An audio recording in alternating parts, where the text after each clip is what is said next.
my god, I told you guys I will be here again. And look at me, recording content and shit. Anyway, so today would be we're gonna do something different. So rather than the usual wrap up you guys are used to, we're gonna do something different, which is what I just said. Oh my goodness. So yeah, I know you guys are used to reading a lot of like really heavy themed Nigerian books, and that's if you read Nigerian books, and you should definitely give Nigerian books a try because oh my god, we have such phenomenal writers. Ah, see, when I tell you Nigerian writers can write, like it's just I'm usually when I'm reading their books, I'm like, oh my god, like what they talk about things that are so heavy and it's like oh my god. So usually they're always very heavy, and sometimes I try to avoid that because I don't want to read anything heavy because I don't want to cry. I'm not trying to cry while I'm reading. So, but like I said, I there's some Nigerian writers that do not um that they write about love basically, which is what I love. I love love. So yeah, and I'm here to I'm not here to recommend only love books, but I'm here to recommend books by Nigerian writers that are not as heavy as, other books, or I think there's one on this list though that is not as lovey-dovey, but is also not as heavy. I think that's like the only one on the list that is not as heavy. So where do we start? The first book on this list is When Love Visits. When Love Visits is about two Nigerians finding love. So the guy basically came back from the abroad, you know, with the mindset of I want to marry, I'm ready to settle down, blah blah blah. And the girl that his mom was like wanted to introduce him to was actually the one he ended up falling in love with, but he didn't know that she was the one that his mom wanted to introduce him to. So they actually met organically. They actually met organically, and it was so beautiful. It was so good. It was nothing heavy. Honestly, I won't say read it and be like, uh, I'm like it to stick with you, right? But if you like love, if you love love, I know for certain you enjoy this. It was also a quick read. Was it? Yeah, it was definitely a quick read. So, give it a try. Thank you. You're welcome. Yeah. Yeah. The second book on the list is the one that you guys should already know is Honey and Spice. Honey and Spice by Bolu Babalola. And this book is a lot. I remember when I initially got it, I was like, this is a lot. Like, what exactly are you talking about? Are you a fantasy book? Like, I don't know if there's any love story that requires, this amount of words. And it was just basically, and if you read the synopsis, there's nothing that indicated that it should have this amount of words. But I enjoyed it. I'm not gonna lie. Like, I feel like it's that kind of thing that you should just take one step at a time. And I think what made this work, although I would have still recommended it to be shorter, but what made it work, see dust. That's the way that I bought it since. since. But what made this work is I actually love the characters. I like the girl. I like the girl. I liked the guy. I saw a lot of myself in the girl. Hey, did I? I need to reread this. I think I did actually. I think I did. I saw a lot of myself in the girl. A lot of the choices that she made, I feel like I could see myself making those choices as well. It was such a beautiful read, and recommend. And I read Bolu Babalola. I read one of her shorts, a book that was like a couple of like combination of short stories. I've forgotten the name, but I'll put it up there. And the beginning of the book she was like, oh, that she loves love, and I'm like, oh, I love you. Oh my god. So right now, I'm always gonna be reading anything that she brings out because it feels like we understand each other, you know? So moving on. The third one on the list, which one should we do? Which one should we do? Okay, this one, I don't know if we would say it's a love book, but it's a book that made me feel good reading it, and that is Only Big Bum Bum Matters Tomorrow. Yeah, by Damilare Kuko. And I've read, obviously, I feel like everyone should have read our previous book, Nearly All the Men in Lagos Are Mad. And I used to have the paperback, but my friend borrowed it and never returned it. So, Yinka, if you're watching this, I'm talking to you. Give me my book. Where's my book? This is why people don't be borrowing people book. Anyways, so yeah, this book came out. I think was it last year? Was it 2024 or 2023? I think 2024 actually. 2024. And because I loved Nearly All the Men in Lagos so much, combination of short stories and our writing is so, if you a Nigerian writer that has a way of just writing like a Nigerian, like a Nigerian, you will love her writing. She's just a phenomenal writer, and this particular book brings about that, like, it shows how much of a good writer she is as well. And to me, it felt like I was also reading Nearly All the Men in Lagos Are Mad. I loved Nearly All the Men in, such a mouthful. I love the previous book so much, but this did not live up to the it didn't live up to the hype for me, but I enjoyed it as well. Right? I feel like it didn't feel like a masterpiece.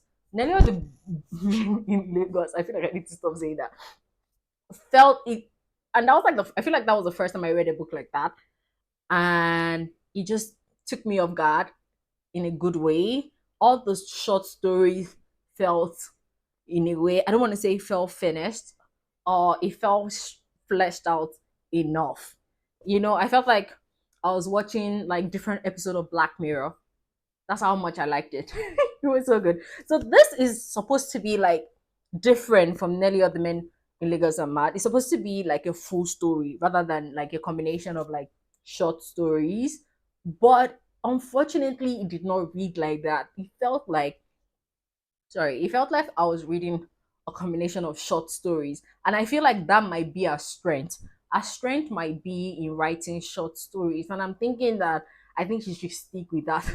I think she should stick with writing short stories because I feel like she does it really well. Because this switches POVs a lot. And a lot of times when you switch POVs, you really want the story to keep moving forward. So even if I'm always going to be an advocate of multiple POVs in a story, but you always want you want this plot to move forward even as you're switching POV. If not, the book now feels stagnant, and that's kind of boring because it's like, what am I here? I want to know what's going on. I want to know what the general plot is. So this switches POVs to even characters I would say that are not really relevant to the story, that does not really push the general plot forward, and it just kind of I don't want to say ruins the book, but it doesn't make it as good as it should be. And especially after our previous work, I would definitely advise you to read Nelly or the Men in Lagos first if you've not read it before you even read this. This is a very fast read. If you're looking for something to read fast, is that I would definitely recommend, like, just give it a twirl. You might like it more than I did, but I would always recommend it regardless because it's just, and I feel like it tackles on things, on sensitive things, basically, especially with the switch in POVs. There were some POVs that were more interesting than others, like the main character sister. I really wanted her to stick with that particular POV, and I wish the entire book was even about that sister. But regardless, it was still a very fun read, and it just helps you. It's really good. And Although honestly, I can keep going on and on about what I didn't like or what I liked about the book, but generally overall, I would still recommend. I'll still say you should read. You know, read Nelly or the Many Lagos Are Mad first for sure, but this is also good. So yeah, that was the third book. Now the fourth book is also, it's kind of similar in the sense that this one is a combination of short stories, right? But it's also not as lovey-dovey as my other recommendation. Is this tackles more I would say it's more horror, right? But not really horror, right? I don't really think any book can be horror. Hmm. Maybe I've not really read a lot of books then. Because how do you want to scare me with a book? I don't know. I don't know. But then again, watch a lot of horror movies and I don't get scared. So it takes a lot to scare me for like with a movie, horror movie. So I don't know. I don't know. But for horror books, I don't know if there's ever any book that is scary. Maybe painful but scary. I don't know. But yeah, we have Ghost Road. Ghost Root was a phenomenal book, and I think it was a debut. I'm not sure. I'm not sure. Yeah, a debut collection of this writer. And when I tell you, he did not even show that this was a debut because he read like a professional writer. That's what I'm telling you guys, that Nigerian writers can write. Like, oh my god, so good. But yeah, this short stories, I'm always gonna be a fan of like a combination of short stories because they're easy to get into, easy to finish. You know, you have no excuse. You can literally read one short story every day. You have no excuse. So I feel like I would always recommend a collection of short stories for like new readers. If you're too scared to commit to a book, a combination of short stories would always be like my go-to recommendation because it's just so easy to get into, you know. And yeah, so good.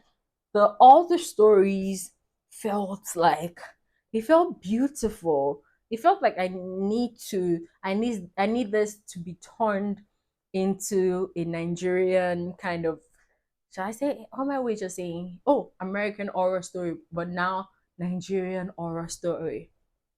Wow. But yeah, it was so good. It touched a lot on childhood like superstitions, on childhood stories that you know your parent told you or your grandma or your grandparent or whatever told you about. It really touched on stories like that, and you know those stories that you were told when you were younger and really got you so scared. It touched on a lot of those stories and so beautiful. Recommend. I please read that. Now finally we've come to the end of the road. We have this the final book, which is like, oh my god. But yeah, it's The Women of the Ayo Dynasty. And this book, I got this. Actually, I think someone got it for me for my birthday. It's been so long. And is this not gorgeous? Like, it's so pretty. And I remember reading this. I really enjoyed it. I was looking, because this is the volume one. This is Angela's diary. I was looking for the second book. I never found it anywhere. Anywhere. And I remember I liked one thing I liked about the way it was written. I don't know if you guys can see it. It was like in a drama form. It was so beautiful, such a beautiful read.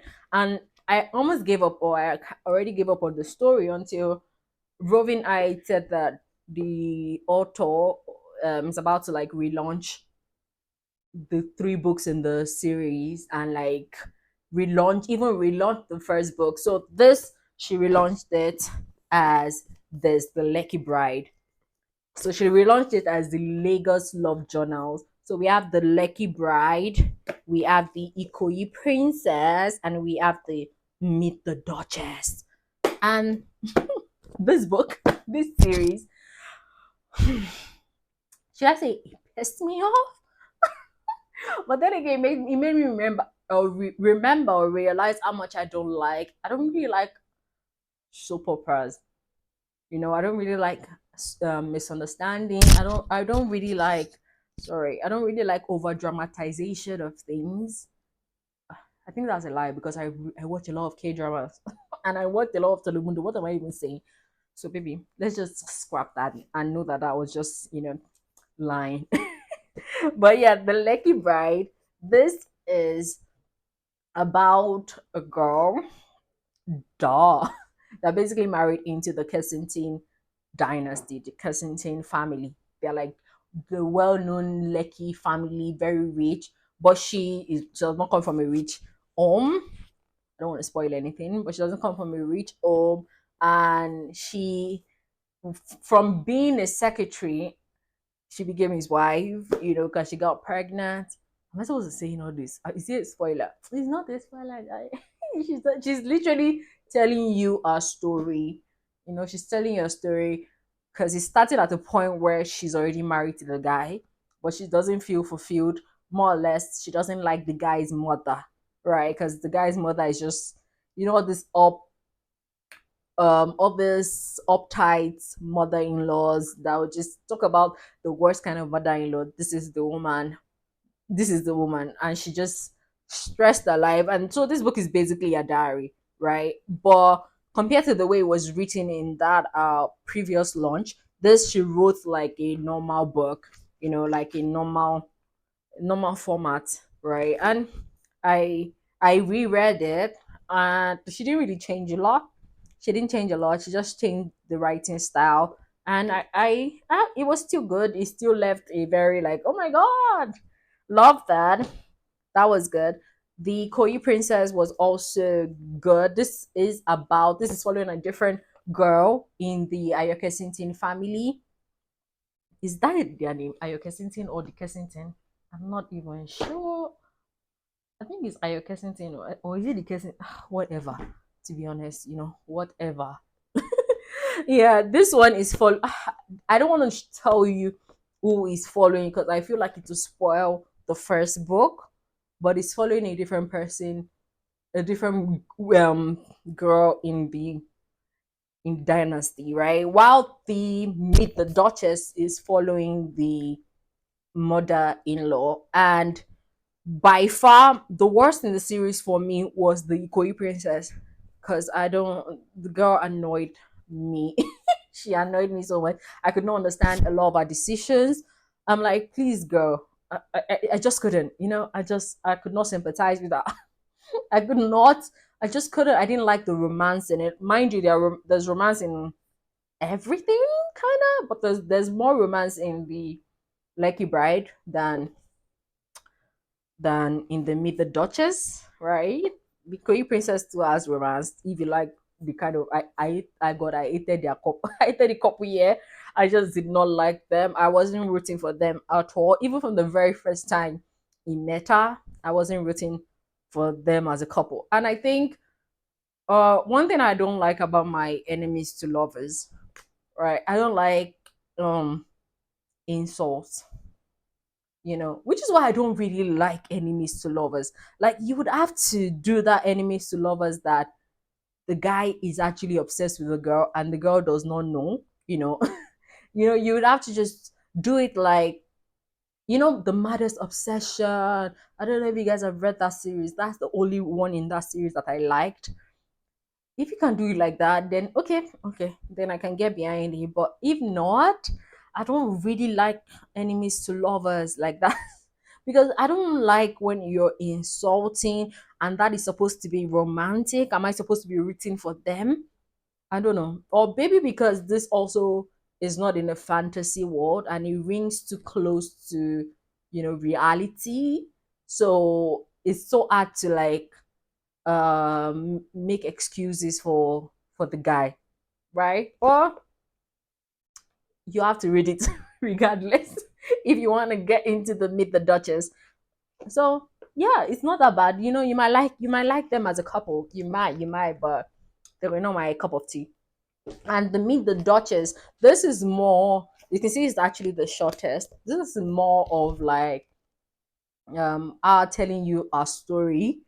How she came into power. How she married. And all of that. So it was short. I liked it way more than I liked, the Ikoyi Princess. Honestly, if you can tell, I don't know. I don't care for that book, but this felt okay.